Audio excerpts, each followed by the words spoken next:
है ना, उसमें हम क्या बने, लट पिपिल अली आदि सरी, मतलब हम लट बने, चींटी बने, ये सब। उसमें भी हमने पंच स्थावर और मनुष्यों का होता है। किसका होता है?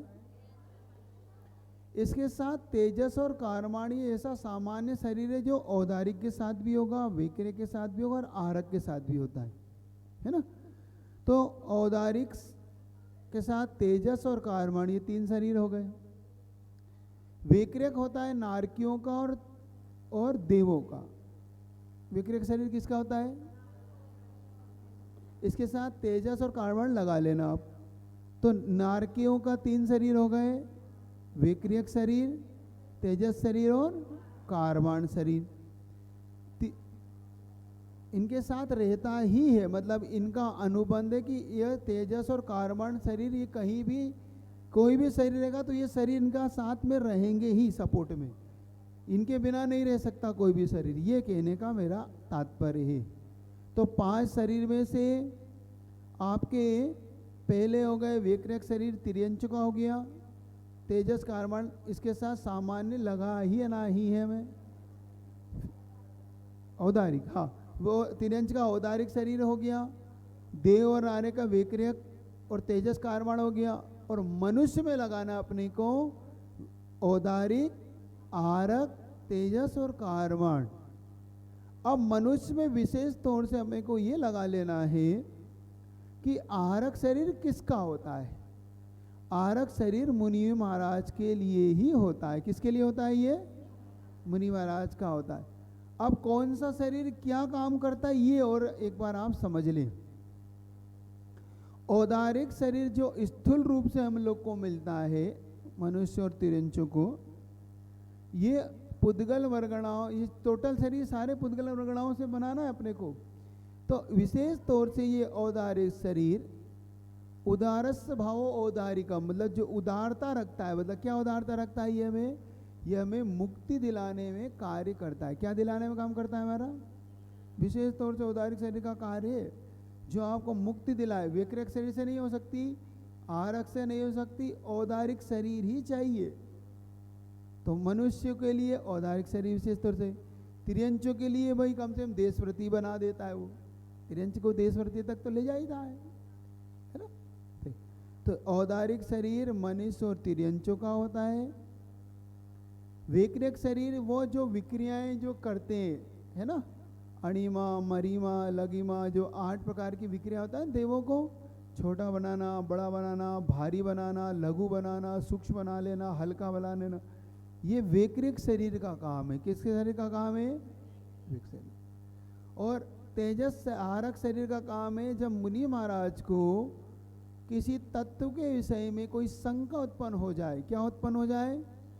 शंका उत्पन्न हो जाए कि ये क्या मालूम ये कैसा है, ये तत्व के विषय में कैसा उत्तर होगा। तब उनके संकलित भाव उतने तेज हो जाते हैं तो उनके मस्तक से, कहाँ से निकलता है?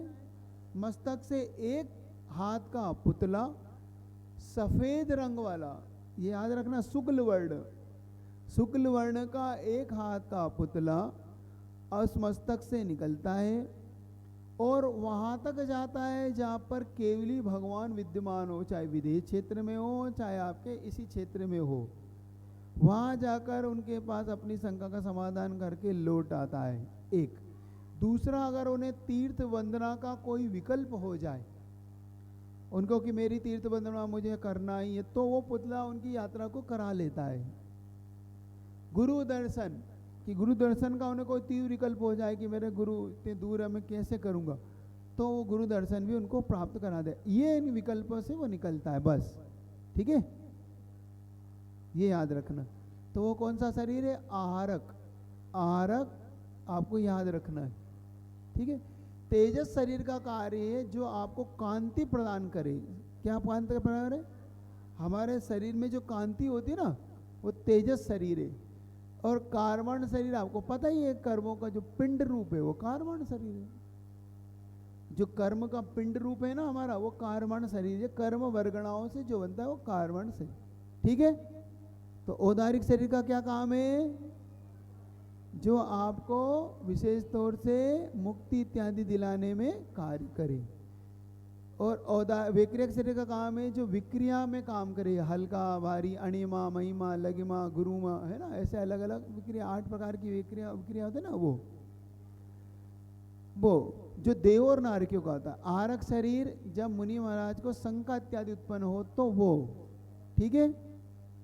और तेजस शरीर को जो कांति, और वो कार्बन शरीर जो कर्म की वर्गणाओं से पिंडों से बनता है कारण। इस प्रकार से ये अपने 5 शरीर का वर्णन आपके सामने संक्षेप में रख दिया, ठीक है। आपको कोई पूछना तो नहीं है?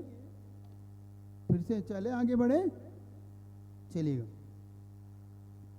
इस प्रकार से हमारे लिए ये शरीर प्राप्त हुआ है। तो 2 इंद्रिय जो शरीर, हाँ, जिनको ये रिद्धियां प्राप्त हो, जिनको आरक रिद्धि प्राप्त होगी वही निकलेगा, सबको नहीं।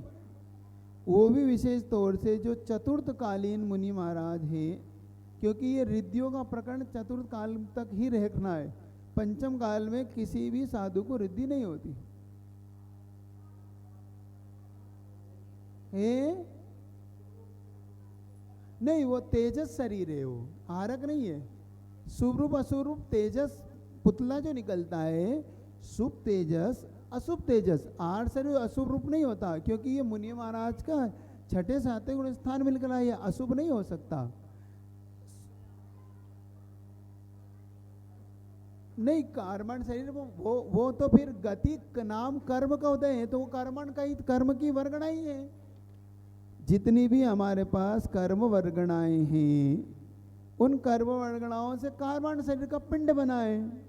अब वो गति रूप है, आयु रूप है, 8 रूप, ज्ञान रूप है, दर्शन रूप है, ये वर्गणा रूप है, उसमें कोई फर्क नहीं है। वो पिंड, आवाज चालू, उसकी आवाज चालू कर दो। हाँ बोलिए, चलिए, क्या क्या कर दूं? आरक शरीर जो मुनि महाराज को शंका इत्यादि होती है, तब ये शुभ रूप होता है, ये अशुभ नहीं हो सकता। तेजस, शुभ तेजस अशुभ तेजस, वो तेजस अलग है।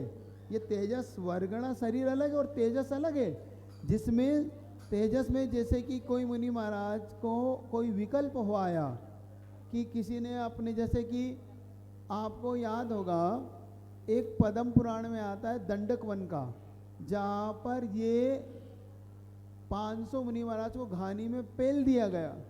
तो जिस राजा ने पेला था, तो जो मुनि महाराज रह गए तो उनको अशुभ विक्रिया, अशुभ तेजस पुतला निकला। एक दीपायन मुनि का आता है। ये 2 उदाहरण आपको मिल जाते हैं, है ना। और एक शुभ तेजस वो होता है जब कोई मुनि महाराज वन में बैठे और अचानक अग्नि लग जाए और पूरी अग्नि में लोग वहाँ के जीव जंतु जल रहे हैं, मर रहे हैं, तो उनके अंदर दया पैदा हो जाए, देखो इनका दुख कैसे दूर हो। तो शुभ तेजस सीधे हाथ से, अशुभ तेजस उल्टे हाथ से निकलता है।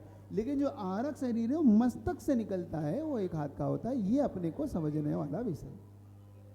शरीर को दूसरी गति ले जाने में आयु कर्म तो ठीक है, आयु गति कर्म, गति नाम कर्म, गति से गत्यांतर ले जाना गति नाम कर्म का, और वहाँ रोकने का काम आयु कर्म का। साथ में कार्बन शरीर का उतना ही काम है, यहाँ से गति से गत्यांतर ले जाने का। तो नहीं, कार्बन शरीर तो सारे ही काम करेगा। ज्ञानावरणी, दशनावरणी, 8 वर्ग के पिंड है ना, ये कर्मों का पिंड है। तो हमें ज्ञान को ढांकना, दर्शन को पैदा करना, मोह को उत्पन्न करना, सुख दुख वेदनी का काम है। ऐसे 8 कर्म का वो पिंड है।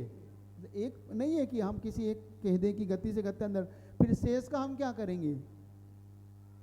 अगर हम आपकी बात में हमें स्वीकार कर लेता हूँ कि कार्बन शरीर का काम गति से गत्यांतर ले जाना है, फिर अब ज्ञानावरणी कौन डालेगा? तो वो पिंड ही तो कार्बन है। उन 8 कर्मों का जो पिंड है वो कार्बन है। इसलिए अपने को ये बना लेना है, ठीक है। चलिएगा, तेजस, हाँ तेजस रिद्धि है एक प्रकार से। ये भी मुनि महाराज की रिद्धि से, अपनी साधना से प्राप्त करते हो। इस प्रकार से ये हमारे 5 शरीरों का वर्णन थोड़ा सा अपन ने संक्षेप में यहाँ पे समझ लिया।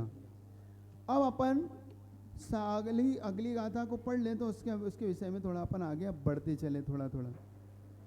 कबहू पंचेंद्री पशु भयो मन बिन निपट अज्ञानी थयो, हिंसादिक सैनी वे कूर, निभल पशु अति खाए भूर। अब अपन एक थोड़ी सी एक श्रेणी बना ले तो अपने दिमाग में ये पूरी नक्शा आ जाए। हम एक लकीर खींच ले जिसमें हम लिख लें संसारी जीव। थोड़ा सा आप बना लो तो फटाफट फटाफट में 1 मिनट में आपको पूरे बता देता हूँ। एक लकीर खींचे आप ऐसी लंबी, उस पर ऊपर लिख दें, हेडिंग लिख लें संसारी जीव। उसी लकीर से मिलती हुई एक लकीर आगे से खींचे, उस पर लिखे पंच स्थावर। दूसरा लकीर में उसी लकीर को टच करते हुए एक और लकीर, जैसे अपन बनाते हैं चार्ट एक टेबल, तो उस लकीर संसार जीव तो पंच स्थावर। फिर दूसरे में लिखे विकलत्रय, 2 इंद्री 3 इंद्री 4 इंद्री।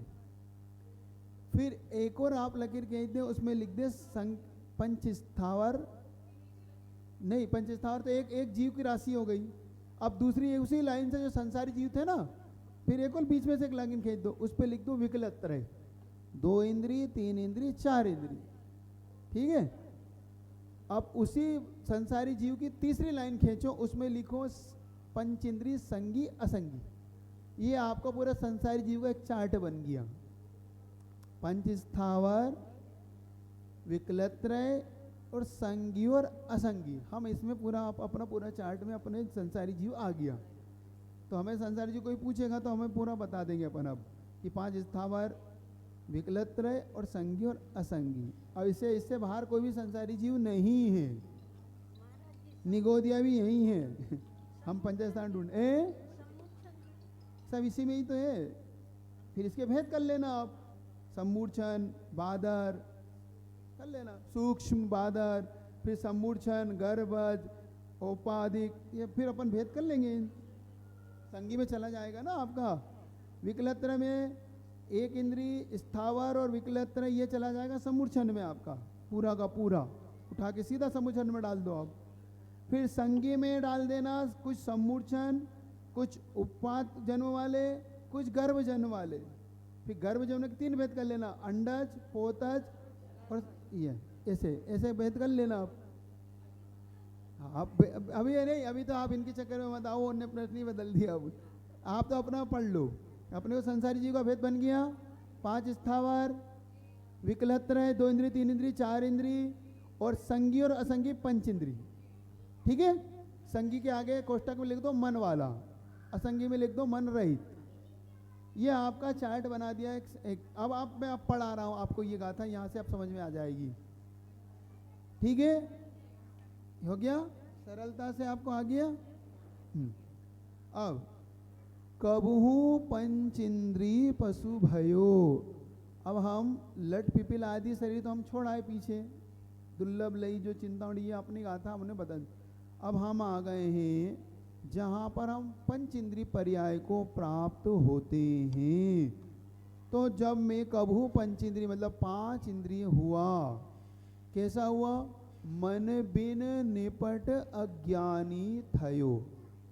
तो कबहू पंचेंद्री पशु भयो। तो 5 इंद्रिय आपको पता है ना, कौन कौन सी? स्पर्शन,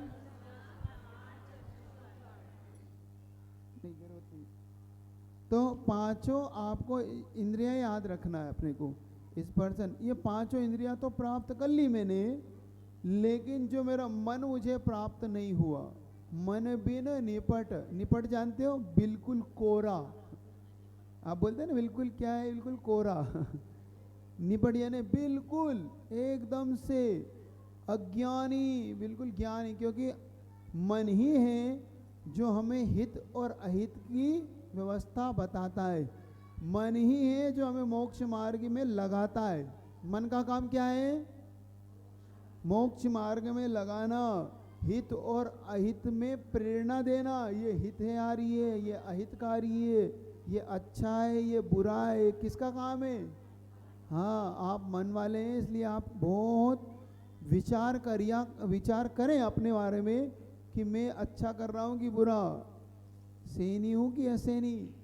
संगी कहो, सैनी कहो, एक ही है।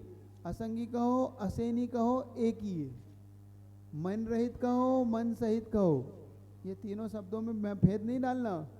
सेनी कहो, मन सहित कहो, संगी कहो, ये एक अर्थवाचक है। असेनी कहो, मन रहित कहो, असंगी कहो, ये एक अर्थवाचक है। इसमें भेद नहीं डाल लेना, नहीं तो आप भी भेद डाल दो कि महाराज ये 3 शब्द के क्या अर्थ हुए। ठीक है, आगे बढ़ू। तो उन्होंने कहा जब पंचेंद्रिय तो हो गया मैं, देखो पुण्य से योग से आ गया मैं, उदाहरण दिया था आपको, याद रखना कि जैसे कि आप पेड़ वाला उदाहरण तो जैन कुल के लिए दिया था समुद्र में से आप अंगूठी या रत्न ढूंढ लाए, गिरा हुआ रत्न आपके बीच समुद्र में गिरा था। ऐसे आप पंचेंद्रिय हो गए लेकिन असेनी क्या हुए? असेनी हुए आप। असेनी का दुख कोई नहीं जान सकता क्योंकि उसे कुछ पता ही नहीं है बेचारे को। कुछ पूछ रहा है कोई? असेनी को कुछ नहीं पता। असेनी को यही नहीं पता कि मेरा हित किस में है, वो तो बस जी रहा है। क्या कर रहा है वो? जी रहा है, खा रहा है, पी रहा है, अपने संतान की उत्पत्ति कर रहा है, बस इतना ही कर रहा है वो। और अगर हम भी ऐसे ही कर रहे हैं तो हम भी असेनी ही हैं। हम मन वाले और क्या, अपना और क्या है, हम भी जी रहे हैं। हमने भी अपने बच्चे पाल लिए और कुछ घर बना लिया, अपने हिसाब से कुछ कर लिया। ये सेनी का काम नहीं है ये तो असेनी भी कर लेते। अब असेनी का कोई घर नहीं होता, अब लेकिन वो तिरंच है तो अपना घर उनका ऐसे ही घोंसले इत्यादि होते हैं।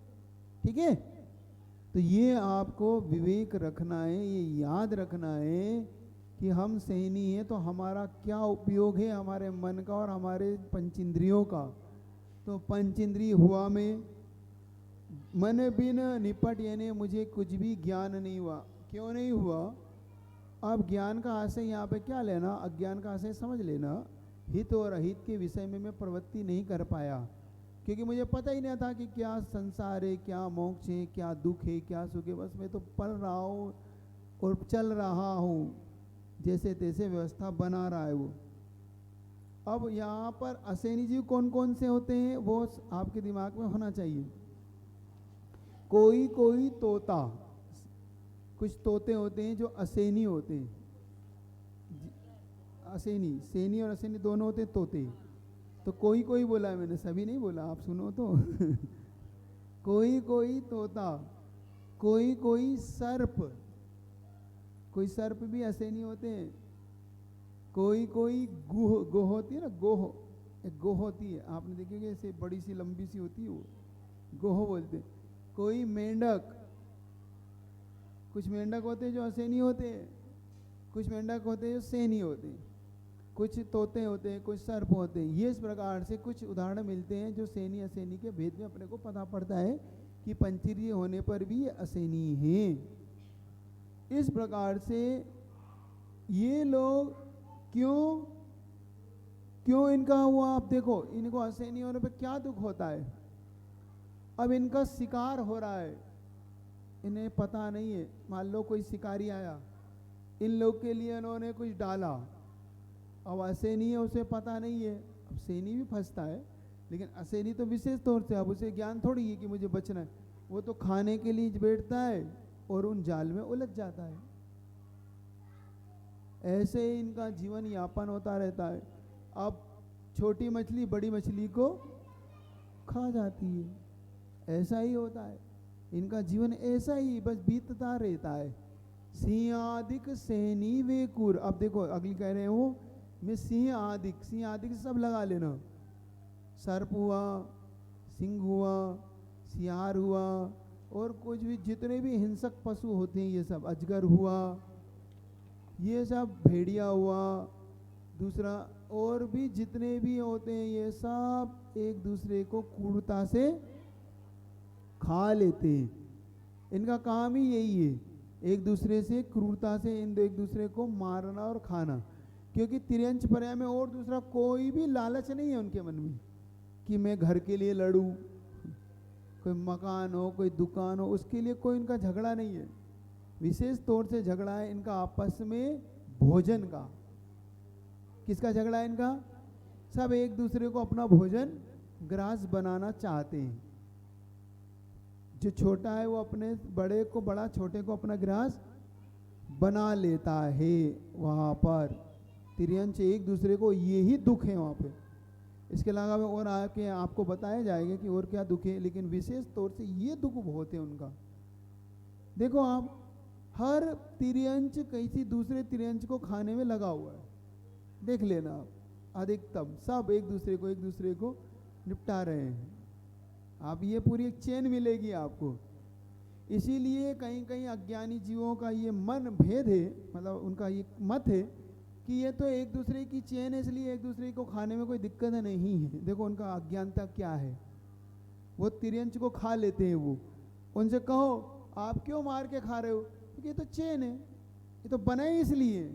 क्या कहते हैं वो, ये तो बने ही इसलिए ही है। ये तो देखो, जैसे वो कहता, देखो चूहे को बिल्ली खा जाती है, बिल्ली को कुत्ता खा जाता है, कुत्ते को शेर खा जाता है, और उससे बड़ा सियार खा जाता है, सियार को शेर खा जाता है, शेर को मनुष्य मार देता है। तो ये चेन है। तो एक दूसरे को नहीं मारेंगे तो, वो क्या कहते हैं, नहीं मारेंगे तो ये सब इतने हो जाएंगे कि मनुष्य का जीना कठिन हो जाएगा। ऐसे उदाहरण देते हो। देखना उनकी विपरीत वृत्ति क्या है। वो कहते कि ये तो बने ही इसलिए कि भाई एक दूसरे को मार के खाओ, ताकि ये पूरी एक दूसरे की पूरा एक चेन साइकिल चलती है। इस साइकिल से एक दूसरे के लिए प्रकृति ने एक दूसरे का भोजन बनाया है। ये उनका मत है। ये है, हाँ, उनके अपन पढ़ते भी हैं, विज्ञान के अंदर पढ़ते ना ये वही है। ये वही कहते हैं कि एक दूसरे को छोटी बड़ी मछली फिर ऐसे, लेकिन ये अपने जैन सिद्धांत से ठीक नहीं है।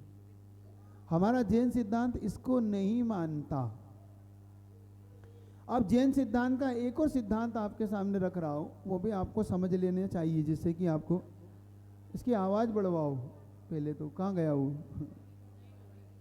इसकी आवाज़ तो आपको, तो मेरे को बोलने में थोड़ा सा सुनाई पड़ रहा है, आपको भी सुनाई नहीं पड़ रहा, मुझे सुनाई नहीं पड़ रहा। मुझे ऐसा लग रहा है कि मेरा गला खिंच रहा है, लग रहा था ना। हाँ चलो, वो होगा नहीं, फिर ही धीरे धीरे बोल रहा हूँ, धीरे धीरे सुनिएगा। एक उन्होंने एक मत देते हैं, कभी कभी आप इन मतों से, कुतर्कों से प्रभावित नहीं होना कभी। आप देखो, आपको एक बहुत अच्छी चीज़ बता रहा हूँ। वो तर्क क्या देता है, उस कुतर्क में हमें नहीं उलझना। वो कुतर्क ये देते हैं, भाई हम मांसाहार करते हैं, अपन लोग जो जैनी लोग हैं वो मांसाहार पे आपत्ति जताते हैं कि आपको मांसाहार नहीं करना। भाई इसकी आवाज़ थोड़ी खोलो। आपको वो कहते हैं कि आप जैनी लोग हमसे कहते हो मांसाहार मत करो, तो तुम भी तो जीव को खाते हो। अब देखो वो तर्क दे रहा है, बहुत सावधान हो ना, उस तर्क को समझना। थोड़ी और आवाज़ खोलो। ओ आ रहा है अब वो कह रहा है कि तुम भी तो जीव को खाते हो, हम भी जीव को खाते हैं, तो आपको फर्क क्या पड़ रहा है। वो कहता है कि देखो तुम लोग सब्जियां खाते हो, हाँ खाते, हाँ खाते हो कि नहीं खाते हो, खाते हो, हाँ खाते हो। तो सब्जियों में आपके यहाँ पर साधारण जीव होते हैं ना, सब प्रतिष्ठित जिसको अपने कल बढ़ा, तो वो कहते हैं उसमें इतने इतने असंख्यात जीव आपके यहाँ होते हैं, वो असंख्यात जीव का पिंड है वो, और आप उसको खाते हो कि नहीं खाते हो, सब्जियां खाते हो। तो हम भी खा रहे हैं और तुम भी खा रहे हो, तो अंतर कहाँ है, उसका कुतर्क समझना। वो कहता है हम मांसाहार कर रहे हैं सो आपको आपत्ति हो रही है, और आप खा रहे हो तो आपको कोई आपत्ति नहीं हो रही है। भाई जीव तो इसमें भी मर रहा है कि नहीं, जीव इसमें भी मर रहा है, जीव इसमें भी मर रहा, तो आप लोग आपत्ति क्यों लेते हो मांसाहार की, वो भी पूछता है आपसे। सुन रहे हो, आप कहते हो भाई वो तो कलेवर है, पिंड है, तो क्या वो मरने के बाद उसका शरीर है, ये मरने के बाद इसका शरीर है। भाई कोई भी चीज है, किसी जीव का ही तो शरीर है, वो भी नहीं आ रहा आपको पकड़ में। तो फिर उसका तर्क मान के कई लोग भटक गए। हाँ बात तो ठीक है, बात तो ठीक है, क्या ये बात ठीक है? तो उत्तर दो। क्योंकि कह रहा है वो भाई मांसाहार में भी असंख्यात जीव पिंड होते हैं, अनंत अनंत मानते तो आप कैसे भी अनंत होते हैं? पिंड तो दोनों में ही है, दोनों में जीव की हत्या हो रही है। सो आप खाते हो और हमें रोकते हो।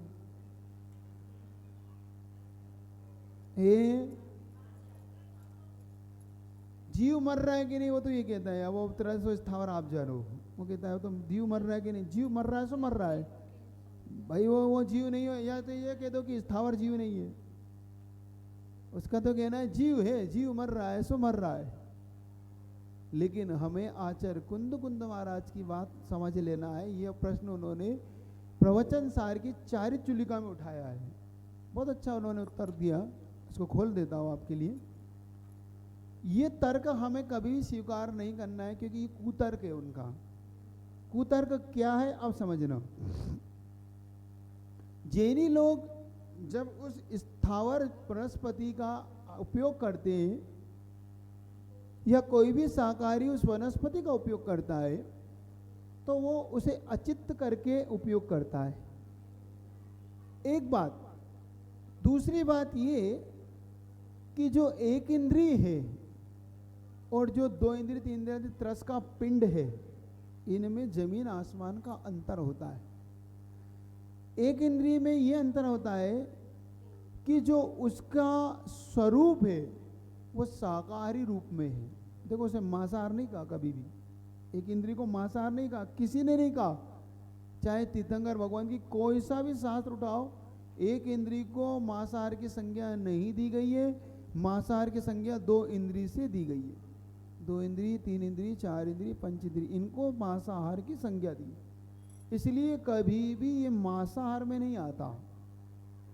दूसरा उसका सबसे बड़ा हेतु आचार्य कुंद महाराज ने दिया, हम त्रस को अगर एक स्थावर को एक बार भी हमने उसे अगर अचित्त बना लिया तो वो सचित्त नहीं होता कभी भी, मतलब उसमें अब जीव राशि नहीं आ सकती। लेकिन मांसाहार में ये घटित नहीं होता। मांसाहार को कितना ही पकाओ, पक्कम व अपक्कम व, ऐसा उन्होंने सब दिया, चाहे कच्चा हो चाहे पक्का हो, उसमें त्रस की राशि निरंतर पड़ती है। क्या कहा उन्होंने? निरंतर त्रस जीवों की उत्पत्ति होती है, तज्जाधि निगोदा नाम। अब उसमें निकोत शब्द दिया, वहां पर क्या दिया? निकोत, निगोद नहीं, निकोत, उस जाति का ही पड़ेगा। मान लो कोई पंच इंद्री का कलेवर है, किसी मुर्गे का किसी बकरे का, उसमें उसी पंच इंद्री के निकोत जाति पड़ेगा उसमें। और कितना जन्म मरण जिसको हम बोलते हैं ना, वो उस रूप में पड़ेगा बार बार, तो उसे वही पाप उत्पन्न होगा, ये याद रखना। जबकि ये कार्य वनस्पति में नहीं होगा, समझ रहे हैं आप? वनस्पति में ये भंग नहीं बनेगा, जो भंग आपका त्रस के राशि के साथ पड़ता है। तो कभी भी त्रस राशि के साथ, मतलब त्रस राशि समझ गए, मतलब दो इंद्रिय तीन इंद्रिय के साथ कभी भी शाकाहार नहीं हो सकता, वो मांसाहार का ही दोष देगा। जब भी आप कोई भी दो इंद्रिय तीन इंद्रिय का अगर भक्षण होता है तो सीधा मांस के पिंड का दोष लगता है।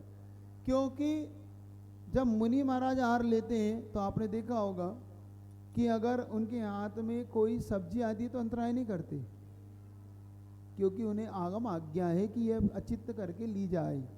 लेकिन कोई अगर जितना सा भी कोई कलेवा भी आ जाए दो इंद्रिय तीन इंद्रिय का, कोई तुरंत अंतराय करते, और प्रायश्चित का भंग बनता है। वो किसका भंग? प्रायश्चित है वो, क्योंकि हमारे यहाँ तीन प्रकार के मल का है, सूक्ष्मल, मध्यम और महामल। तीन प्रकार के अंतराय के भेद उन्होंने कहेंगे, जब आपको बताएंगे। तो जो बाल इत्यादि हैं, बाल आ जाते ना, वो तो सबसे सूक्ष्म है आपका, छोटा। लेकिन जहाँ पर दो इंद्रिय का मल आ जाए, दो इंद्रिय तीन आ जाए, वो मध्यम है। और जब पंचेंद्रिय का कलेवर आ जाए, जैसे नाखून आ जाए, पंचेंद्रिय का नाखून आ जाए, हड्डी आ जाए, खून पीप आ जाए उनका, तो ये महामल गिनाता है, इसमें महाप्राश्चित है इस पे, ये याद रखना आपको। ये चीज आपके दिमाग में आना चाहिए। तो जो एक इंद्रिय और दो इंद्रिय तीन इंद्रिय के मास में क्या अंतर आपको समझ में आ रहा है? तो उनके कुतर्क में नहीं आना है आपको, वहां पर हमें अचित्त करने का विधान आगम आज्ञा से है। वहां पर जीवों की पुनः उत्पत्ति नहीं होती। दूसरा, वहां पर मांस का कोई भी दोष नहीं बनता क्योंकि वो शाकाहारी होने के कारण। लेकिन जहाँ से दो इंद्रिय तीन इंद्रिय चार इंद्रिय संज्ञा संज्ञा पंच इंद्रिय, यहाँ पर मांस के उन पिंडों में उसी जाति के निगोदिया जीवों की राशि बनती है। और चाहे वो पका लो चाहे अपक्व रखो, ऐसा नहीं होता। क्योंकि ये कुछ भंग इसलिए बताया गया वहाँ पे, कुछ ऐसे भी दर्शन है, बौद्ध दर्शन इत्यादि, जिन दर्शनों में बुद्ध ने स्वयं आज्ञा दी कि अगर अकाल पड़ जाए तो तुम मांस का भक्षण कर लो। ये आज्ञा दी बुद्ध ने अपने शिष्यों को कि अगर तुम्हें अकाल पड़ रहा हो, कहीं नहीं मिल रहा हो, तो जो मरा हुआ पशु वो तुम भक्षण कर सकते हो क्योंकि उसमें मारने का दोष नहीं है। उनका ऐसा तर्क है। लेकिन वहाँ पे आचार्य कुंद महाराज को कहना पड़ा कि ये कुतर्क है, इसलिए जैन दर्शन इसको स्वीकार नहीं करता। इसलिए जैन दर्शन ने कभी इसको स्वीकार नहीं किया और इसे प्रायश्चित का भाग ही बनाया। इसलिए दे दिया मैंने आपको, ताकि ये आपको आगे थोड़ा ध्यान रहे कि हमें कोई कुतर्क में नहीं आना है। याद रहेगा अब आपको? कभी भी इस कुतर्क में मत बैठना, कोई आपको कितना ही कहे कि एक इंद्रिय में आप खा रहे हो, नहीं। वहाँ पर हमारे यहाँ पर जैसे जैसे इंद्रियाँ बढ़ेंगी वैसे वैसे प्रायश्चित बढ़ेगा। अगर उसी हिंसा होगी ना, मान लो एक इंद्रिय तो आलोचना इत्यादि से आपकी विशुद्धि प्रतिक्रमण इत्यादि करने से, लेकिन दो इंद्रिय वहाँ पर प्रायश्चित अलग है। मतलब आपसे मक्खी मर गई, चींटी मर गई, तो आप प्रायश्चित लेने जाते हैं ना कभी कभी कि महाराज हमसे इतना इतना पाप हो गया, मक्खी इतनी मर गई। लेकिन अगर कोई पंचेंद्रिय मर जाए तो उसका प्रायश्चित महाप्रायश्चित है। कभी कभी एक्सीडेंट हो जाता है ना, कुत्ते का, बिल्ली का, चूहे का आपके द्वारा हो जाता है, तो उसके प्रायश्चित फिर अलग हो जाते हैं। इससे ही पता पड़ जाएगा कि ये जैसे जैसे इंद्रियां बढ़ेंगी वैसे वैसे प्रायश्चित भी बढ़ेगा। ये बेलछानी का अलग प्रायश्चित है, वो गुरु के पास लीजिए, वो प्रायश्चित आपको। तो आपको समझ में आया? यहाँ पे पकड़ में आ गई बात? आगे बढ़ू तो अब देखो कैसा वहां पर कितना दुख है। सियादिक सैनी वे कूर, तो आप मन बिना नपट अज्ञानी, मतलब मन के बिना तो मैं अज्ञानी रहा। फिर मुझे किसने खाया? सिंह। सिंह ने खा लिया, शेर ने खा लिया, अजगर खा गया, मुझे सर्प खा गया। अब देखो ये सब एक दूसरे को खा रहे हैं। चूहे को खा लिया, बिल्ली ने खा लिया, कुत्ते ने झपट लिया। देखो आप एक दूसरे को कैसे मारते हैं, एक दूसरे को कैसा शिकार करते हैं। देखा कभी आपने? कभी आप घर में नहीं देखते बिल्ली कैसे एकदम से चूहे को कैसे पकड़ के ले जाती है? 1 मिनट नहीं होता और उसका जीवन समाप्त हो जाता है। कैसे समाप्त हो जाता है? अभी अच्छा वाला घूम रहा था वो, और 1 मिनट 1 सेकंड में आपके मुख के सामने, आपके देखते देखते ही कैसे वो घूम रहा था और आपने तो पलटा और बिल्ली ने झपट्टा मारा और वो मुंह में भरा, और तुम कितने अब दौड़ लगाओ, अब बिल्ली नहीं छोड़ रही इसको। होता है? करुणा भी आती है आपको, दया भी आती है। उससे ज़्यादा करुणा अपने ऊपर करो अपने ऊपर दया करो, क्योंकि आप भी उस बिल्ली को देखकर तो आप तरस खा रहे हो। आपको अपना मुख नहीं दिख रहा है कि काल कैसे पकड़ा हुआ है आपका मुख। सुन रहे हो? बिल्ली की एक खासियत बताता हूँ। कोई भी हिंसक पशु हो, जब अपने पुत्र को उठाता है उन्हीं दांतों से जब अपने बेटे को उठाता है तो इतना सा भी उस बेटे को कष्ट नहीं होता। लेकिन अगर किसी शिकार को उठाता है तो उस शिकार छूट नहीं सकता उसके मुख से। देखो दोनों को कितना अंतर, दोनों को उन्हीं दांतों से उठा रहा है वो, क्योंकि उसके पास हाथ तो है नहीं, तो मुख से ही अपने बेटे को उठा के ले जाती। बिल्ली को देखना, अपने बच्चों को मुख में ले लेके इधर से उधर रखती है, क्योंकि बिल्ली की एक खासियत है, कभी भी एक जगह नहीं टिकती वो। अपने बच्चों को, आपने कहावत सुनी, 7 घर 7 घर ले जाती है अपने बच्चे को। देखना, जन्म के बाद एक घर में नहीं छोड़ती हूँ, इस घर से उस घर, उस घर से उस घर, वो 7 घर, जब इतने में उसके बच्चे व्यवस्थित हो जाते हैं और फिर अपना अपना रास्ता ले लेते हो। अब ये कुछ खासियत आपको यही मिलेगी, आपको और कहीं नहीं मिलेगी। देखना, तो ऐसे ही आप लोग को पता है आप किसके मुख में दबे हो? आप भी मृत्यु के मुख में हो। किसके, अपन सब किसके मुख में बैठे हैं? लेकिन हमें दिखाई नहीं दे रहा। सो हमें बिल्ली का मुख में चूहा तो दिखाई दे रहा है, बिल्ली के मुख में हमें सबको क्या दिखाई दे रहा है, लेकिन हमें मृत्यु के मुख में हमारी गर्दन नहीं दिखाई दे रही कि यूं दबते ही वो खेल, जैसे बिल्ली का दबते ही वो चूहा। अब तुम छुड़ा भी लोगे तो मरा हुआ मिलेगा, वो जिंदा नहीं मिलेगा चूहा। देख लेना तुम, उस बिल्ली के मुख से अगर तुमने चूहे को छुड़ा भी लिया तो मरा मिलेगा, क्योंकि वो इतनी देर में तो वो खेल कर देती है, उसका शिकार हो चुका है वो। क्योंकि उनकी खासियत है सीधा गर्दन पे वार करते हैं वो लोग। कहाँ करते हैं वो? और कुछ नहीं पकड़ते वो जब भी पकड़ेंगे शिकार में, वो अपनी गर्दन, अपने शिकार की गर्दन पकड़ते हो, और गर्दन करते ही खेल ये होता है। हमें अपनी मृत्यु नहीं दिखती, हमें उसकी मृत्यु दिखती है, उस पे तरस आता है, हमें अपने पे तरस नहीं आता। तो हमें किस पे तरस करना है? पहले अपने पे भी खाओ, अपने पे भी देखो कि हम देखो कैसे मृत्यु के मुख में बैठे हुए हैं, हमें भी कोई दिख रहा है कि नहीं दिख रहा। ऐसे ही निबल पशु अति खाए भूर, है ना, यहाँ पे देख लेना। तो भूर का मतलब बहुत, अब देखो, सिंहादिक सैनी, मैं सिंहादिक सैनी हुआ तो मैंने क्रूरता से उन निबल पशुओं को बहुत मात्रा में खाया। निबल यानी जो बल से रहित थे। होता ही ऐसा है, हमेशा बलवानों के द्वारा निबलों को डराया जाता है, धमकाया जाता है, उनको दबाया जाता है। होता है ना कि भाई बलवान हो, लेकिन ये चेन बदलती है, क्योंकि आगे की चेन फिर बदलेगी, ये आगने वाला श्लोक फिर बदलेगा। ये चेन बदलती है। कभी कभी हम लोग उस चेन को नहीं पकड़ते, अपन क्या नहीं पकड़ते, उस चेन को नहीं पकड़ते हैं। आप उस चेन को पकड़ो कि अगर आपने किसी निबल को, किसी ऐसे बेचारा कोई दुखी है और उसका दुरुपयोग किया है, तो नियम से मानना तुम्हारा भी दुरुपयोग होगा। समझ में आ रही है आपको बात? नहीं आ रही तो एक उदाहरण दे दूँ आपको, समझ में आ जाएगा। आपकी भी थोड़ा, मेरे को लग रहा है आपके चेहरे पे थोड़ी सी अभी नींद छा रही है, या तो आप बहुत देर ज़्यादा पढ़ लिया आपने, बहुत ज़्यादा मात्रा में पढ़ लिया आपने, ऐसा लग रहा है मुझे। 2 बजे से बैठे हो, 4:30 बज रही है। हाँ, तो आपका मन प्रसन्न हो जाए, एक ऐसा उदाहरण देता हूँ आपको, फिर आपकी छुट्टी तो कर ही दूंगा, है ना। उदाहरण सुनोगे तो आप इस चेन से अपने आप को बचा लोगे। बहुत अच्छा उदाहरण है, याद रखना। हुआ यूं, एक सेठ जी घर में ना जाने किस बात से एकदम दिमाग उनका बहुत गर्म हुआ, बहुत तेजी से गुस्सा आया उन्हें। अब घर में ज़्यादा गुस्सा किस पे उतारे, तो कुछ नहीं, वो उठ के सीधे वहाँ से ऑफिस चले। सुनना, आप सुन रहे हो? ऑफिस पहुँचे, और ऑफिस वहाँ पहुँचे तो उन्होंने मैनेजर को बुलवाया।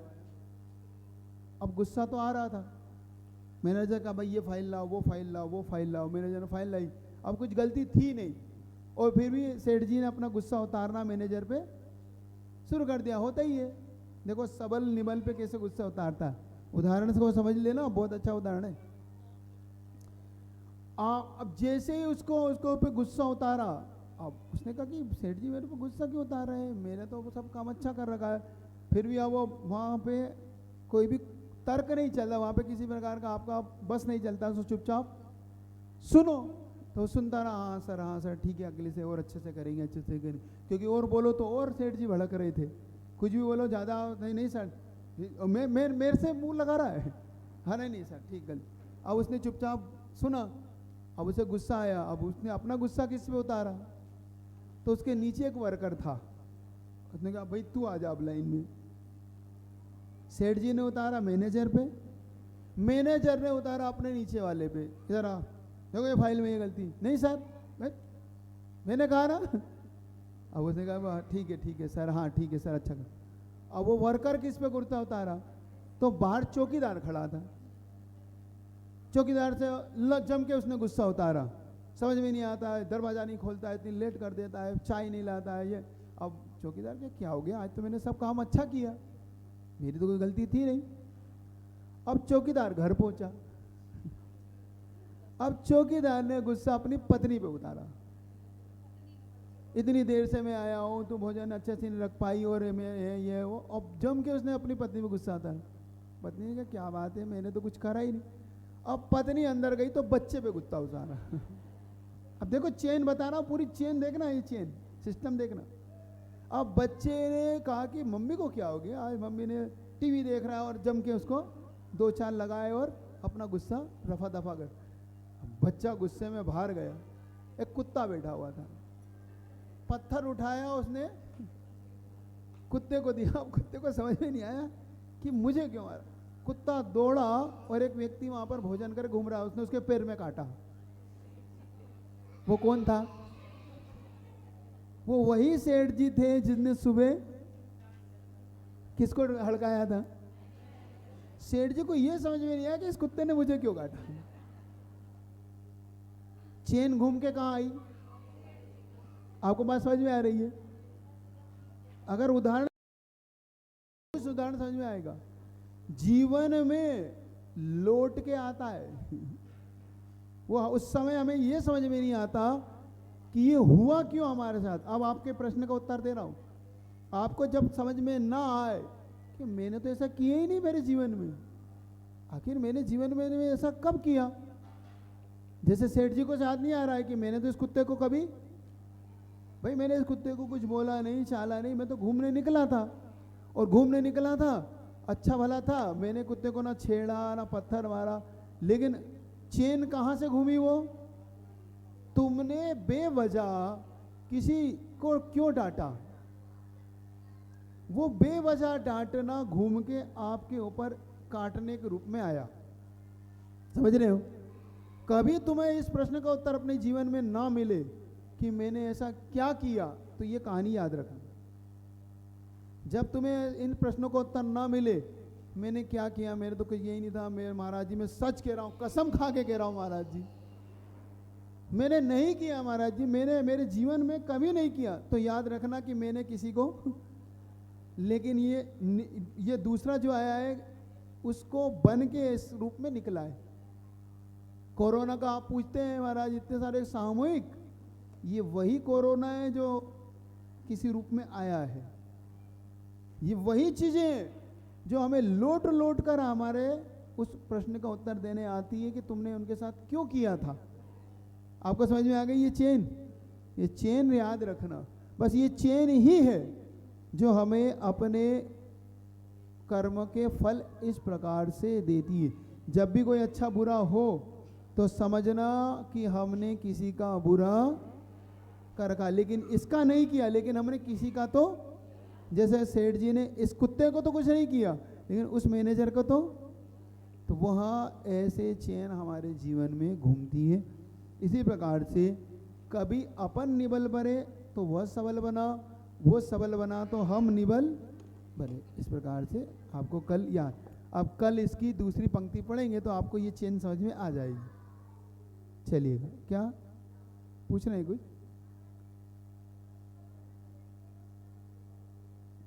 हाँ, ऐसे ही चेन घूमेगी, चाहे इस जन्म की हो चाहे पर जन्म की हो, ये चेन ऐसे ही घूमेगी। लेकिन इससे ऊपर उठने का तरीका कल बता दूंगा, आज जल्दी है आप लोगों को।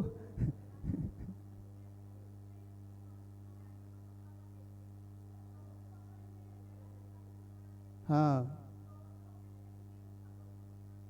नहीं, हाँ इसका उत्तर अब कल दूंगा ताकि आपको, लेकिन फिर भी एक याद रखना, आपने आज किसी को बचा लिया है तो कल आपको भी कोई बचा लेगा, इतना जरूर है। आज आपने किसी की सहायता करके उसे बचाया है तो नियम से कभी आप कहीं ऐसे फंस जाओगे, आपकी मरण पे आ जाएगी तो आपको कोई ना कोई बचा के निकाल ले जाएगा। जिन वाणी के ज्ञान से सूझे लो कालो।